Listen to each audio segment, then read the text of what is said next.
பாஜக காரனுக்கு நான் சொல்றேன், பகிரங்கமா சொல்றேன், நீ வந்து ஆணவ படுகொலைக்கான சட்டத்தை இயற்றிட்டு திமுக அரசை பத்தி குறை சொல்ற, உனக்கு என்ன யோக்கியதை?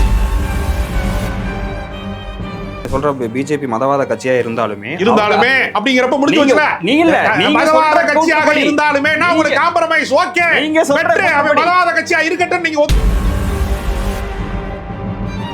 எல்லாம் சாதியற்றவர்களை மாறி சமத்துவத்தை போற்றிட்டு அப்புறம் திமுக வந்து நோண்டணும்ல. எடுத்தோடனே திமுக நோண்டுறதுல என்ன அர்த்தம் இருக்குன்னு நான் கேட்கிறேன். சாதி ஒழிப்பு அதிகமா பேசுறோம். அப்ப திமுக காரை மட்டும் யோக்கியமா இருக்கணும், மிச்சவங்க அயோக்கிய.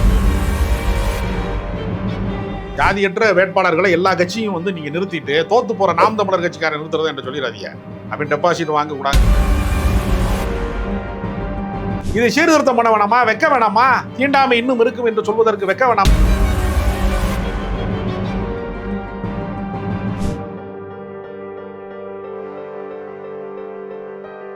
டேக் ஒன் நேயர்களுக்கு வணக்கம்.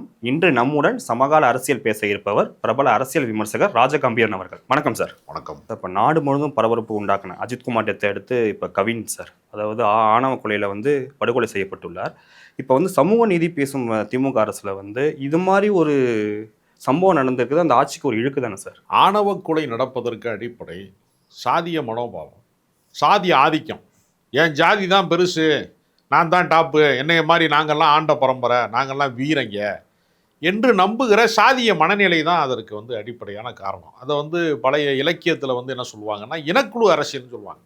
மனிதன் ஒரு சமூக விலங்கு, கூட்டமாக கூடி தான் மனிதர்கள் வந்து வாழ்வது வழக்கம். அப்போ எல்லாருமே என்ன செய்யறான்னா சாதி ரீதியாக அணி திரட்டுவது, சாதி ரீதியாக சமூகங்களாக வாழ்வது. இப்போ ஊருன்னு இருக்குன்னா ஊர் வேறா இருக்குது, சேரி வேறா இருக்குது. அப்போ தலித் மக்கள், பட்டியலின மக்கள், உழைக்கும் மக்களை வந்து தீண்டாமையின் காரணமாக ஒதுக்கி வைக்கணும். நம்மளோட அவன் புழங்கக்கூடாது, நம்ம தண்ணி பிடிக்கிற குழாயில் அவன் தண்ணி பிடிக்கக்கூடாது, நம்ம புழங்குற கிணத்துல அவன் புழங்கக்கூடாது. தந்தை பெரியார்கிட்ட கூட சொன்னாங்க ஒரு முறை, தாழ்த்தப்பட்ட மக்களை கோயிலுக்குள்ளே அனுமதிக்காதது பற்றி பேசுகிற போது ஒரு உரையாடல் வந்தபோது பெரியார்கிட்ட கேட்குறாங்க, அவங்க குடிக்க மாட்டாங்க, சுத்தமாக இருக்க மாட்டாங்க. எப்போவுமே நமக்கு யார் மீது நமக்கு வெறுப்பு இருக்கிறதோ அவங்கெல்லாம் குடிக்க மாட்டாங்கன்னு சொல்கிறது ஒரு வழக்கம். இஸ்லாமியர்கள் சுத்தமாக இருக்க மாட்டாங்க, தலித்துக்கள் சுத்தமாக இருக்க மாட்டாங்கன்னு சொல்கிறது ஒரு வழக்கம்.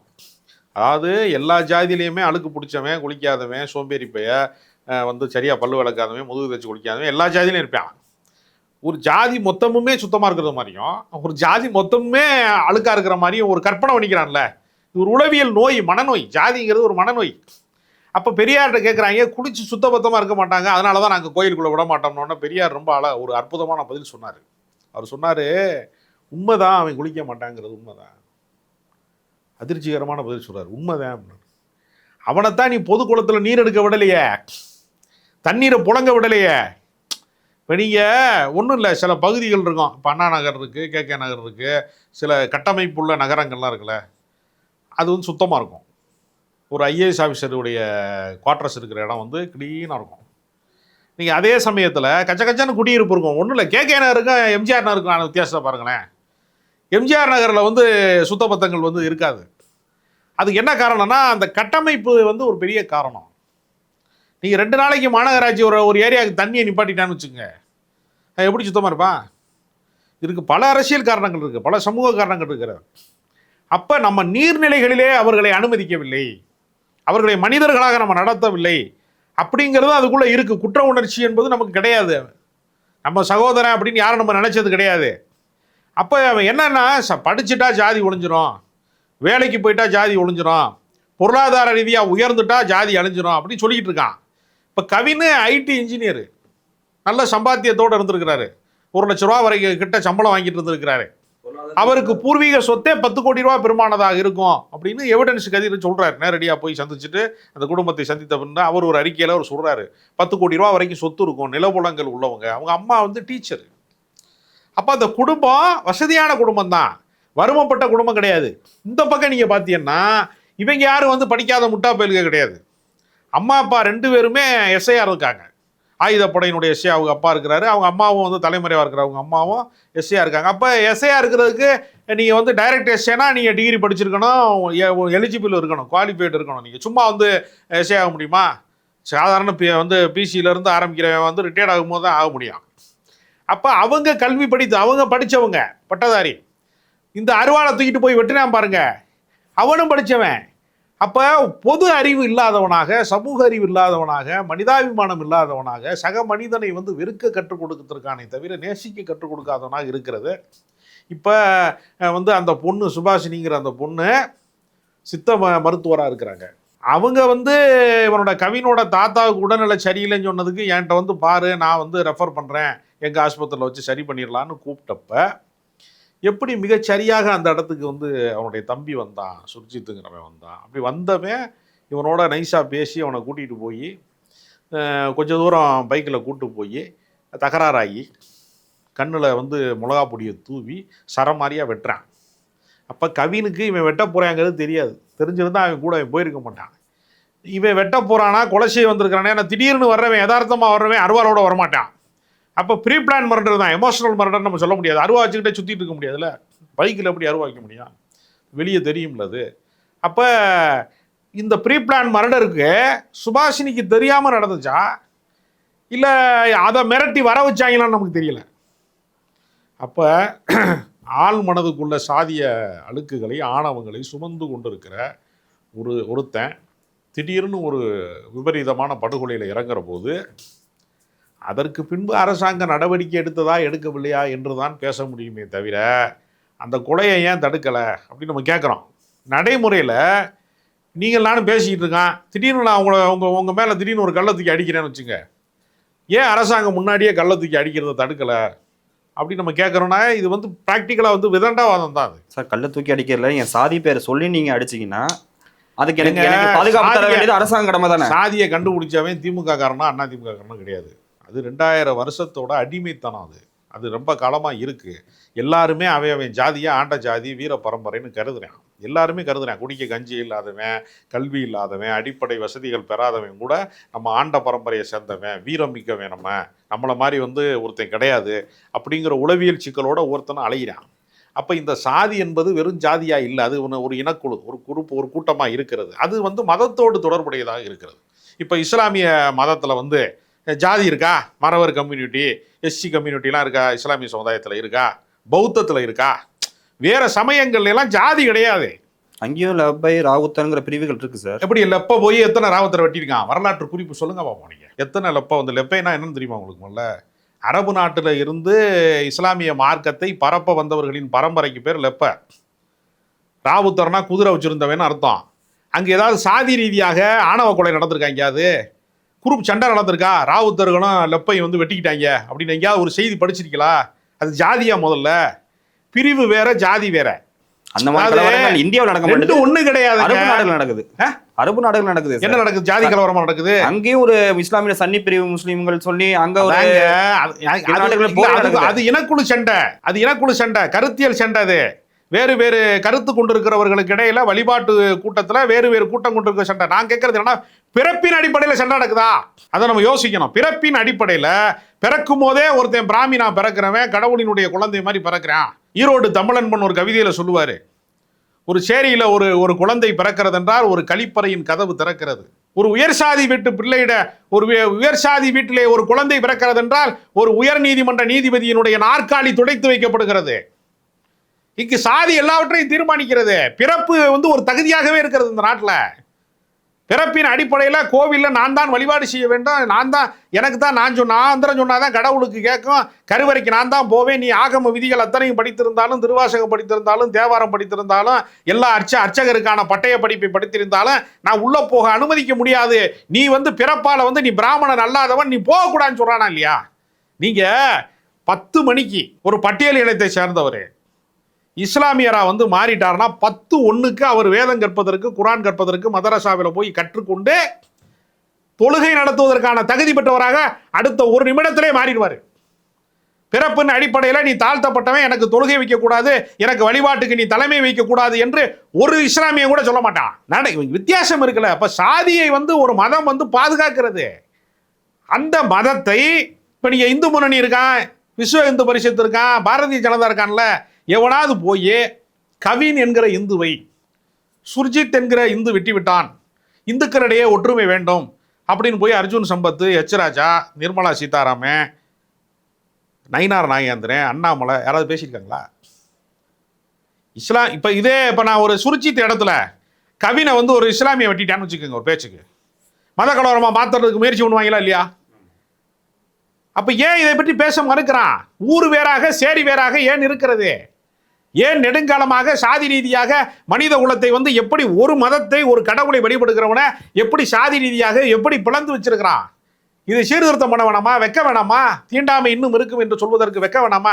இது அரசாங்கத்தினுடைய பிள்ளை. அரசாங்கம் என்னங்க செய்யும் சார்? அதிகாரத்துல 50 வருஷமா அவங்க தான் அதிகாரத்துல இருக்காங்க. அவங்க இருக்காங்க. அதுல என்ன வெறும் ஆரிய எதிர்ப்பை மட்டும் பேசிட்டு இந்த இடைநிலை ஜாதிகள் நடக்கிற இந்த ஆணவ இடைநிலை ஜாதி என்ன செய்யணும்? கடுமையா எதிர்க்காம இருந்தா எப்படி? எதிர்க்காம எங்க இருக்காங்க? ஆதரிக்காங்களா? இப்ப கொலை செஞ்சவனை வந்து கைது செய்யாம தப்ப விட்டுருக்காங்களா? இந்த மாலேகான் குண்டு வெடிப்புல தீவிரவாதிகளை எல்லாம் விடுதலை செய்யறாங்களா? அந்த மாதிரி விடுதலை செஞ்சிருக்காங்களா? அரசாங்கம் நடவடிக்கை எடுக்குதுங்க. நடவடிக்கை எடுக்கிறதுனால தான் சுர்ஜித்தோட அப்பாவை வந்து அரெஸ்ட் பண்றாங்க. சார், இன்னைக்கு மாநில தாழ்த்தப்பட்ட ஆணையத்தோட தலைவர் தமிழ்மானன் அவர்கள் மத்திய மாநில அரசுக்கு நாங்கள் தொடர்ந்து வலியுறுத்திட்டே இருக்கோம், இதுக்குன்னு ஒரு தடுப்பு சட்டம் வேணும் கண்டிப்பாங்கிறாரு. யாரு போடணும் தடுப்பு சட்டம்? அரசாங்கம் அந்த மத்திய மாநில அரசு நோக்கி தான் கேள்வி வைக்கிறாரு. ஆமாங்க, இரண்டு அரசாங்கமுமே அதை செய்யணும்ல. தேசிய அளவில் இந்து மதம் இருக்கிற இடத்துல பூரா தீண்டாமை இருக்கிறது. இந்துத்துவா கொடிகட்டி பறக்கிற இடம் பூராமே பட்டியலின மக்களுடைய பாதிப்பு இருக்கிறது. அவன் தான் மாட்டுக்கறி திங்கிறான்னு அடிச்சு கொள்றீங்க. சாதாரணமாக நீங்கள் ஒரு வீட்டுக்கு போனீங்கன்னா நீங்கள் இந்துவானா கேட்குறான், நீங்கள் என்ன ஆளுங்க தானே கேட்குறான். இப்போ ஜாதியை பாதுகாக்கக்கூடிய ஒரு அமைப்பை தான் நம்ம வச்சுருக்கோம். ஒரு வீட்டுக்கு வாடகை விடும்போது பியூர் வெஜ்ஜுன்னு போட்டு வச்சுருக்காங்களா, அது வந்து ஜாதி தானே. அது என்ன வெறுமனை உணவு முறை சம்மந்தப்பட்டதா? நீ என்ன ஆளுங்கன்னு கேட்கறதுக்கு தானே, ஜாதியை கேட்பதற்கு தானேங்க பியூர் வெஜ் ஒன்லின்னு வந்து போர்டு விடுறான் வாடகை வீட்டுக்கு விடுறவன். நான் அவன் கட்டி வைத்திருக்கிற கட்டடத்திற்கு அவன் கொடுக்குற இடத்திற்கு நான் வாடகை கொடுப்பதற்கு தயாராக இருக்கேன். ஆனால் நீ என்ன ஆளுன்னு கேட்குறக்காக தானே பியூர் வெஜ்ஜுன்னு போடுறான். என் வீட்டில் நான் மீன் சமைக்கிறேன்னா, நான் கத்திரிக்காய் சமைக்கிறேனாங்கிறதுல அவனுக்கு என்னங்க பிரச்சனை இருக்கு? அது காற்றுல கலந்து போயிடுது. மீன் கொஞ்ச நேரம் சுத்தம் பண்ணால் ஒரு பாக்கெட்டில் போட்டு கட்டி வெளியே தூக்கி போட போகிறேன். வீட்டுக்குள்ளே வச்சுக்கிருவானா? மீனை சுத்தம் பண்ணதெல்லாம் அந்த கழிவுகளை பூரா வீட்டுக்குள்ளே வச்சுக்கிருவானா? இது என்ன வகையான நியாயம்? சுத்தப்படுத்த மாட்டானா? அதை அடுக்குமாடி குடியிருப்புல தனியா இது சுத்தம் சம்பந்தப்பட்டது அல்ல, ஜாதி சம்பந்தப்பட்டது. மறைமுகமாக சுத்தம்னு பேசுறான். உள்ளுணர்வுல ஆள் மனதுல அவனுக்கு சாதி புத்தி தான் இருக்கு அவனுக்கு.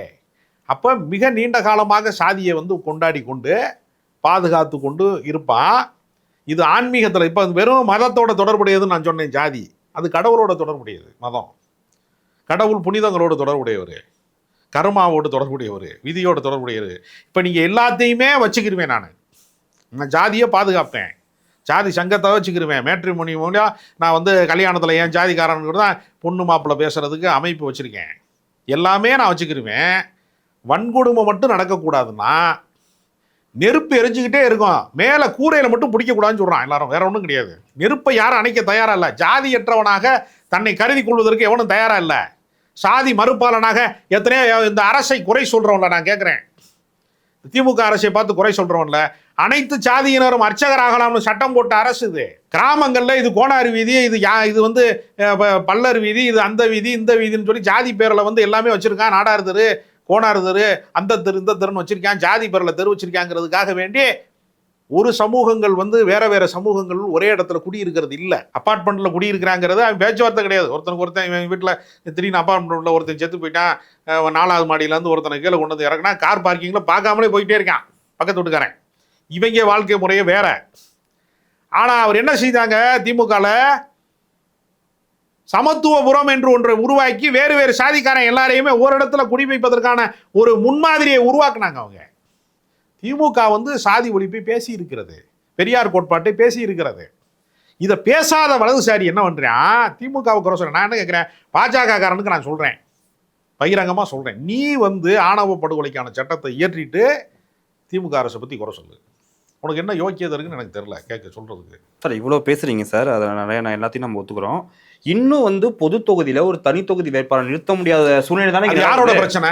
திமுகவோட பிரச்சனையா அது? ஆமா சார், அவங்க தான் சார் கேண்டிடேட் அனௌன்ஸ்மெண்ட் பண்றாங்க. சரி, நிறுத்தினா நீங்க திருமாவளவனை கொண்டு வந்து பொது தொகுதியில் நிப்பாட்டிட்டா ஓட்டு போடுறதுக்கு இந்த சாதி மனநிலை கொண்டவர்கள் எல்லாம் தயாராயிட்டாங்கிறீங்களா? சமூக நீதி பேசுறாங்க. இந்த ஒரு ரிஸ்க் கூட எடுக்க மாட்டாங்க. ஏங்க, இது திமுக பிரச்சனை இல்லைங்க. நான் திரும்ப சொல்றேன், இது திமுக அதிமுக பிரச்சனை கிடையாது.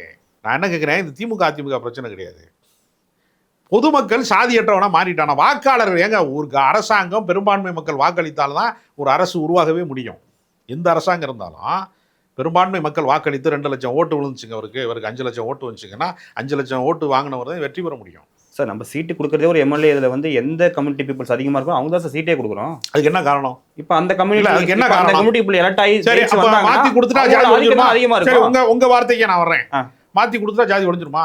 சார் நீங்க நீங்க சாதியற்றவரை மாறிடுவீங்களா? இங்க எல்லாருமே பொது தொகுதியில் கொடுத்துட்டாங்க. இப்போ கலைஞர் வந்து பல பேருக்கு வந்து பொது தொகுதியில் பல பேர் நின்றுருக்காங்க. இப்போ அண்ணாதுரை வந்து ஒரு மிகப்பெரிய தலைவர், பேரறிஞர் அண்ணா, அவர் என்ன முதலியார் தொகுதியில் நின்றா வெற்றி பெற்றாரு?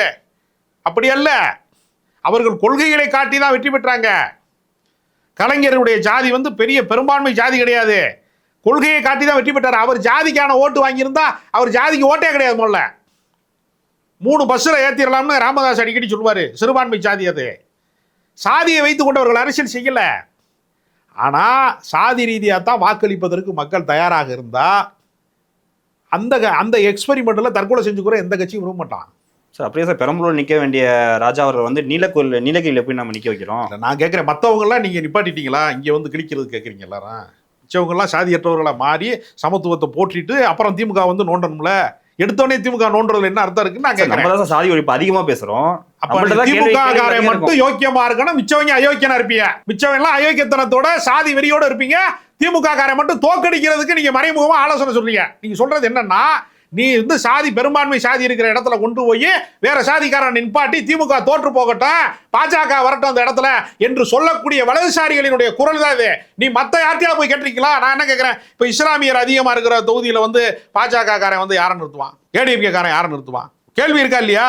ஒவ்வொரு எந்த சாதி வந்து அதிகமாக இருக்கிறதோ, எந்த சமூகம் அதிகமாக இருக்கிறதோ, அந்த சமூகத்தின் நம்பிக்கைக்குரிய வாக்குகளை பெறுவது, தேர்தலில் வெற்றி பெறுவது என்பது வேற, சமூக சீர்திருத்தம் என்பது வேற. அதனாலதான் தந்தை பெரியார் தேர்தல் அரசியலுக்கே வரல. ரெண்டையும் புரிஞ்சுக்கணும். அண்ணா தேர்தல் அரசியலுக்கு வந்தார், பெரியார் வந்தாரா? ஏன் வரல? தெருவா போய் கும்பிடுமா, இந்த கோயிலில் போய் கும்பிடு கொஞ்சம் நேரமா, அதில் ஒன்றும் இல்லைடா அப்படின்னு பேசிக்கிட்டு இருக்கிற ஆள் போய் இந்த ஜாதிக்காரன் ஓட்டு போட மாட்டாங்க அவங்க ஆளுங்க, இவங்கெல்லாம் கிருஷ்ணரை கும்பிட்டா தாங்க யாதவர் ஓட்டு போடுவேன் அப்படின்னா போய் கும்பிடணும்ல. அதுக்கு தானே அவர் வரமாட்டேனாரு. நம்மளும் சமூக சீர்திருத்தம் என்பது வேறு, தேர்தல் அரசியல் என்பது வேறு. ரெண்டையும் போட்டு குழப்பக்கூடாது. சார் நீங்க கொள்கையை பறைசாற்றி தான் சார், கொள்கையை முன்னெடுத்து தானே ஓட்டே கேட்குறீங்க. நீங்க நான் கேட்கறது என்னன்னா, திமுக காரனுக்கு மட்டும்தான் அந்த பொறுப்பு இருக்கா இல்ல எல்லாத்துக்குமே இருக்கா? நீங்க சொல்றது எப்படி இருக்குன்னா, திமுக காரன் மட்டுமே சாதி ஓட்டுகளை வாங்கக்கூடாதுன்னு சொல்றீங்களே தவிர, இது அதிமுகவுக்கு பொருந்துமா? பாமகங்கிற கட்சி ஜாதிக்காவே நடத்துறானே அவனுக்கு பொருந்துமா? வேறு கட்சிகளுக்கு பொருந்துமா? சரி, சாதி சம்பந்தப்பட்டவர்களை அல்லாமல் கொள்கைக்காகவே கட்சி நடத்தக்கூடிய கம்யூனிஸ்ட் கட்சிக்கு வந்து மக்கள் பெருவாரிய வாக்கு போட்டு ஆளுங்கட்சி ஆக்கி அதிகாரமிக்க பதவியில் அலங்கரிச்சிட்டாங்களா? நல்ல கண்ணு சுதந்திர போராட்ட காலத்தில் இருந்து போராடி இன்னைக்கு வரைக்கும் கள போராட்டத்தில் 100 ஆண்டு கால அரசியல்வாதி ஒரு முறை கூட சட்டமன்ற உறுப்பினர் ஆக முடியல, நாடாளுமன்ற உறுப்பினர். அப்ப அந்த இடத்துக்கு திமுகவை தற்கொலை பண்ணிக்கிட்டு சாகனா அவன் கொள்கையை பேசி அவன் நாளைக்கு அழிஞ்சு போகணும் நீங்க எல்லாம் விரும்புறீங்க. அதுக்கு மறைமுகமா என்ன சொல்றீங்க? நீங்க அதை செய்யல, ஏன் இதை செய்யல? மறைமுகமா என்னன்னா, திமுக வெற்றிகரமான அரசியல் கட்சியாக இருக்கக்கூடாது என்பதை வலதுசாரிகள் ஒரு கூட்டம் விரும்புறேன். அதுக்காக நோண்டி விடுற வேலை, சீண்டி விடுற வேலையை, இந்த வேலையை பார்த்துட்டு இருக்காங்க. சார் அதே நல்லக்கண்ண ஐயா அவர்களை தான் நீங்க கோயம்புத்தூர்ல பாஜக ஆதரவு திமுக கூட்டணி வேட்பாளர் வச்சு தோக்கடிச்சிங்க. ஏங்க அது அன்றைய சூழலுங்க. குண்டு வெடிப்பு நடந்தப்போ யாருக்குங்க ஓட்டு போடுவேன்? பாஜக அதை வந்து அறுவடை செய்து கொண்டேன், மதவாதம் அந்த அறுவடை செய்து கொண்டது. அந்த இடத்துல வந்து நல்ல கண்ணை வந்து நம்ப மாட்டேன்ட்டாங்க, இஸ்லாமியர்களுக்கு ஆதரவானவர் என்று நான் ஓட்டு போட மாட்டேன்ட்டான். இப்போ புரியுதப்ப, இப்போ நீங்களே சொல்லிட்டீங்க. இப்படி பொது அதாவது சாதி, அப்போ அவர் இஸ்லாமியர் கிடையாது நல்ல கண்ணு, ஆனால் இஸ்லாமியர்களுக்கு ஆதரவானார் என்கிற முத்திரையின் மூலமாக அவர் தோற்கடிக்கப்பட்டார் நீங்கள் ஒத்துக்கிட்டீங்க. அதைத்தான் நீங்க இப்ப சொல்ல வரீங்க. பொது தொகுதியில போய் நிப்பாட்டி திமுகவை தோக்கடிங்க, திமுக வலிமையற்ற அமைப்பாக மாத்துங்க. நீங்க ஏன் வந்து சாதி ரீதியா நிப்பாட்டுறீங்க ஆளை? அது தோக்கடிங்க அந்த கட்சியை. அப்ப வந்து இந்த நீ நல்லா பாட்டு பாடுறேன்னு சொல்லும் மூலமா அந்த வடையை வந்து கீழே விழுகணும்னு காக்கா கதை சொன்னது மாதிரி நீங்க சொல்றீங்க. இது முடியட்டும், திமுக சாம்ராஜ்யம் முடியட்டும். வலதுசாரிகள் நாங்க வந்து சாதி வெறியோட நாங்க வந்து ஆண்டுக்கிறோம், நீங்க வந்து சாதியை விட்டுருங்க, நாங்க மட்டும் சாதியோட வந்து நாங்க இந்துத்துவ சக்திகள் நாங்கள் வந்து ஆள்றோம், வலதுசாரிகள் வந்து ஆட்சி நடத்துறோம் என்று சொல்வதற்கு மறைமுகமாக நீங்க ஆதரவு கேட்கறீங்க. நாங்க கம்யூனிட்டி பார்க்காம ஒரு கேண்டிடேட் போடுதுன்னு கேட்கறதுக்கு நீங்க எல்லாரும் மாதிரி பிஜேபி உள்ள வந்துருவோம்னு சொன்னா அப்புறம் எப்படி ஒரு புரட்சி? கம்யூனிட்டி பார்க்காம தான் நான் தான் சொன்னேன்ல, கருணாநிதிக்கு என்ன கம்யூனிட்டி இருக்கு, அண்ணாட்ட என்ன கம்யூனிட்டி இருந்துச்சு, எந்த கம்யூனிட்டியில அவங்க எல்லாம் வெற்றி பெற்றாங்க? நான் தான் சொல்றேனே, கலைஞர் கருணாநிதி அவர் மட்டும் உதாரணத்துக்கு சொல்ல முடியுது. அவர் தானே கட்சிக்கு தலைவர், அப்புறம் வேற யார் தலைவர்? மற்ற வேற இந்த திமுக கலைஞர் தானே தலைவர். மற்ற வேட்பாளர்கள் அனைவருமே ஜாதி பார்த்து தான் நிறுத்தப்படுகிறாங்க. அதான் ஜாதியை ஒழிச்சிட்டு எல்லாரும் சொல்லுங்க, ஜாதியற்ற வேட்பாளர்களை எல்லா கட்சியும் வந்து நீங்க நிறுத்திட்டு தோத்து போற நாம் தமிழர் கட்சிக்காரன் நிறுத்துறதா என்று சொல்லிடாதீங்க. அவன் டெபாசிட் வாங்க கூடாங்கிறக்காக கட்சி நடத்துறவன். மற்ற எல்லா பயவுலையும் ஜாதி சார்ந்த வேட்பாளர்களை நிறுத்து. கொங்கு மண்டலத்தில் எதுக்காக வந்து அண்ணாமலையை தலைவராக்குனாங்க? இப்போ மறவர் சமுதாயத்தை சேர்ந்த நயினார் நாகேந்திரன் எதுக்கு தென் மாவட்டங்கள்ல இருந்து பாஜக தலைவராக எதுக்கு தேர்வு செஞ்சாங்க? அவங்கள பார்த்தெல்லாம் கேட்கறதுக்கு உங்களுக்கு துப்பு இல்லையா? அவங்களுக்குலாம் வலிமை இல்லையா?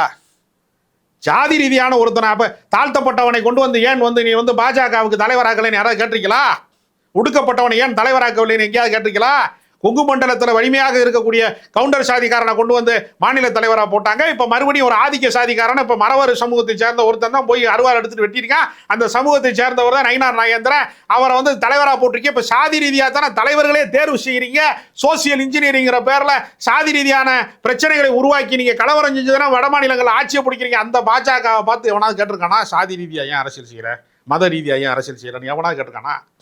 திமுகவை பார்த்து கேட்குறான். யாரு? சமத்துவத்திற்காக ஒரு அரசியல் கட்சியை நிறுவப்பட்ட திமுகவை பார்த்து கேட்கிறவனுக்கு ஒரு நாளும் பாஜகவை குறித்து கேட்பதற்கு எந்த துப்புமே சார். நீங்க சொல்ற பிஜேபி மதவாத கட்சியா இருந்தாலுமே அப்படிங்கிறப்ப முடிஞ்சு வச்சுல மதவாத கட்சியாக இருந்தாலுமே நான் உங்களுக்கு காம்ப்ரமைஸ் ஓகே. நீங்க சொல்ற மதவாத கட்சியா இருக்கட்டும் நீங்க ஒத்துக்கிறீங்கல்ல? நீங்க சொல்ற கூற்றுப்படி அது மதவாத கட்சியா இருந்தாலுமே பட் ஆனா எல்முருகன் அவர்களை தலைவராக்க முடியுது.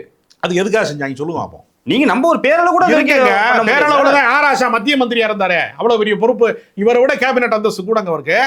இவராது வந்து இணையமைச்சருக்கு வந்து அதிகாரம் வந்து பெரிய அளவுல கிடையாது.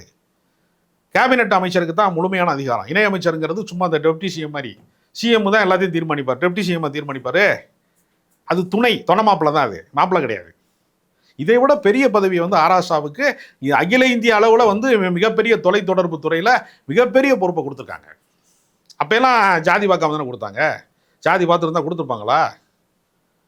மிகப்பெரிய பொறுப்புல வர அலங்கரி. இருந்தாலும் ஒரு கட்சியின் தலைவர் பதவிக்கோ நம்ம முதல்வர் பதவிக்கோ நம்ம ஒடுக்கப்பட்ட மக்கள்ல இருந்து யாரும் வர முடியல. அப்ப எல்முருகனை பிரதமராக்குவீங்களா? தாழ்த்தப்பட்டவனை பிரதமராக்குவீங்களா? மோடி வந்து தாழ்த்தப்பட்டவரா, ஒடுக்கப்பட்டவரா? அவர் உயர் சாதி தானே. அதை விட உயர்ந்த பதவி குடியரசுத் தலைவராக ஆக்கி வச்சிருக்காங்களே. குடியரசுத் தலைவர் டம்மி போஸ்டுங்க. அப்துல் கலாமுக்கு எந்த அதிகாரமும் கிடையாது.